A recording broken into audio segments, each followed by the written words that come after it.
napriso na siya, hangtod ron, bisag niangko na siya sa gipatay, hangtod ron, makak lang gihapon. Amawan, bata may man iparok niya sa prisuhan.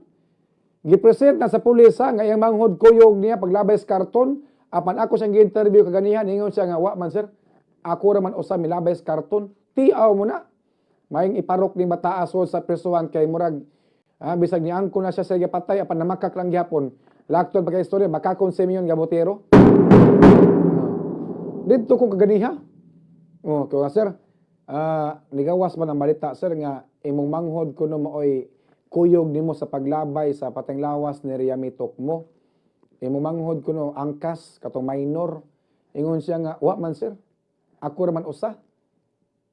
Nalito nigawas balita sir nga imo kuno manghod mooy kuyog nimo sa paglabay sa karton sa pateng lawas ni Riami. Ang tubag niya, wa sir, ako ra usa.